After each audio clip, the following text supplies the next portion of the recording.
Talk about an anniversary present.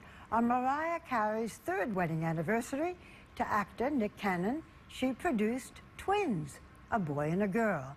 Now that's a production. Until tonight, these protective parents of the twins, who are just 6 months old, have kept them out of the spotlight. But you are about to meet them for the very first time. So, do they look like Mariah? Do they look like Nick? Just wait and see. Mariah Carey is a bona fide megawatt diva. With more #1 singles than Elvis, she is Billboard's best-selling female artist in history, with a net worth estimated at $500 million. Nick Cannon, her second husband, is a comedian and emerging star in his own right. This thing is hot. He is everywhere. New York's #1 radio show, TV's America's Got Talent. Are you ready? And even an executive at Nickelodeon. The couple met in 2005 when Nick introduced Mariah at the Teen Choice Awards. I always say I spoke our relationship into existence, because every time I did an interview or people would ask me who my celebrity crush was, I would always say Mariah Carey. Different people would tell me, they would say, oh, this dude, Nick Cannon, he really likes you. I was like, yeah, whatever, okay, sure. So I never believe that anybody really likes me. I always think it's like a practical joke or something of some sort. Is it true that on your back you have a tattoo that says Mariah Forever? Absolutely. Well, not forever. I should add forever to it. Well, forever is my fragrance, so you'd be one for Billboard. It's on my back forever. It just says... No, it just says Mariah. Maybe I should add forever. Forever or not, for now, the perks of marriage to Mariah Carey are pretty good. The couple divides their time between her homes in L.A. and this 12,000 square foot penthouse apartment in New York. In 2006, Mariah, then single, gave us a glimpse of what selling nearly 200 million albums can buy you. Mariah, I've never seen anything like that. It's like a movie set. Well, that's a pretty big statement coming from you. The closet is bigger than most people's living room. I call it the family room. Through another door, Mariah's life in photos. The black father, the white mother, but not a single picture from her first marriage to record executive Tommy Mottola, the man who discovered her and controlled her. So were you afraid of marrying again? Initially, I was afraid of the concept of marriage, but this is a different situation, and I'm a different person. It's a different time in my life, and nobody will ever be able to steal my spirit again. So I'm just happy to be in love and to be here. You told me that you were afraid that you could never trust anyone again. Do you trust him? Sometimes. Oh? Wait a minute. Sometimes? Okay, I want to hear about that. Can I trust you more than sometimes? You tell me. Absolutely. Okay, then I trust him. Are you happy together? Absolutely. We are, especially when he's nice. When he's nice, he's the best guy on the world. Other times he's not nice? Yeah, you know. Really? He's a man, Barbara. Well, you know, let's put it the way, let's call it what it is. they both admit to being impulsive, marrying just weeks after they started dating.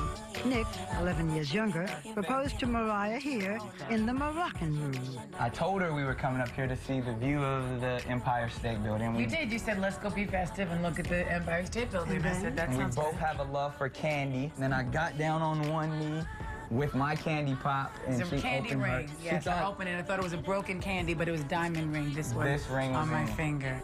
Shortly after they were married, she was pregnant. Before you became pregnant with the twins. Yeah. You had a miscarriage. Yeah. That must have been very painful for both of you. It really was. It was really tough. Mariah healed by changing her lifestyle, becoming, she says, more zen-like, using acupuncture to relax. And then she and Nick tried again. Did you have fertility treatments to try to get pregnant? I did. The main thing I did that was tough was to go on progesterone like every month. You know, you have to, and then when I was pregnant, I had to stay with the progesterone for 10 weeks. It minimizes the chance of miscarriage by 50%. It worked. At age 40, Mariah was carrying twins, but it was a high-risk pregnancy. It was good news, but it was scary news at the same time.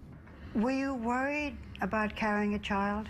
I don't think I understood the enormity and the magnitude of what it really does to your body.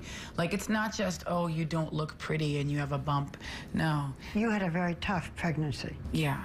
And carrying 2 babies, unless somebody's been through it, it's difficult to understand what I went through because my pregnancy was very unique in terms of what happened to me. The public never knew about her long periods of bed rest, false labors, and several emergency trips to the hospital.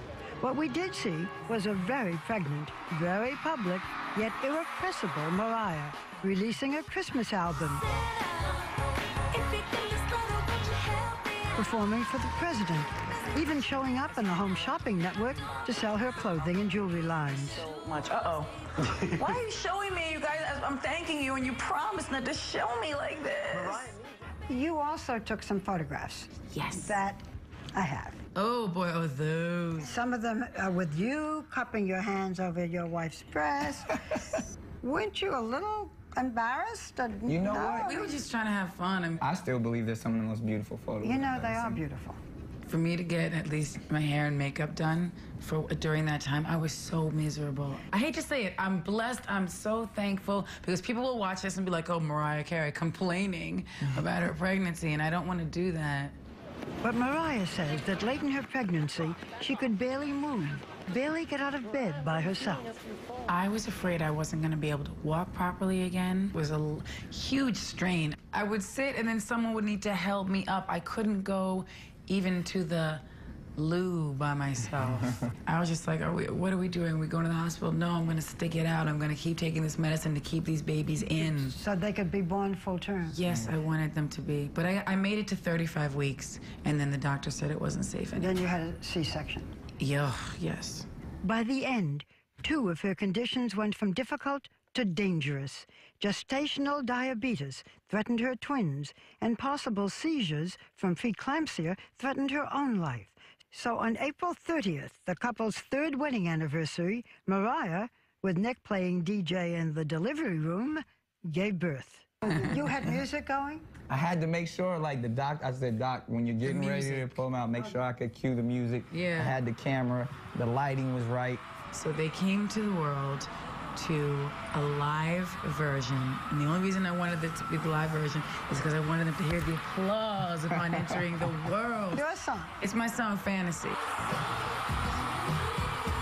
2 healthy babies, a girl they named Monroe, after Marilyn, of course, followed by a boy they named Moroccan, after the room in which Nick proposed. So it's Rock and Monroe. Rock and roll.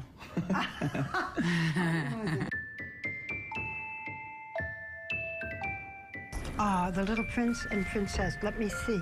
Yes. Only 6 months old, no one has seen the faces of Rock and Roll until now. Oh, is that heaven? Look, you're so good, and they're all dressed up. They are. My dear. I tried to doll them up for you. Hold up the only baby picture of Mariah, and there is an unmistakable likeness between mother and son. Could either of the twins inherit their mother's magical voice? Who's gonna take your place? There ain't nobody bad. All rocket, rocket, we belong together. Is that what we do? Do we belong together? I think we do. Nick, you said recently that you want your children to do something greater than entertainment. I think society puts too much on entertainment and entertainers. They praise them like their royalty, especially in America, when it should really be about the teachers or, you know, the doctors. I want them to be able to sing as beautifully as their mother. I want them to be able to play instruments and everything, but I want them, like, go get a PhD. It's kind of one or the other sometimes. I hope not. You gotta do the music We thing got little first. geniuses. They can do it all. No, they're incredible, but I will say that they really respond to music. But I want to make sure we get education first, that's all. What does this marriage and these babies give you? My family gives me everything. Unconditional love means the world to me. I mean, it's completion. It's just love. It's a beautiful place to be.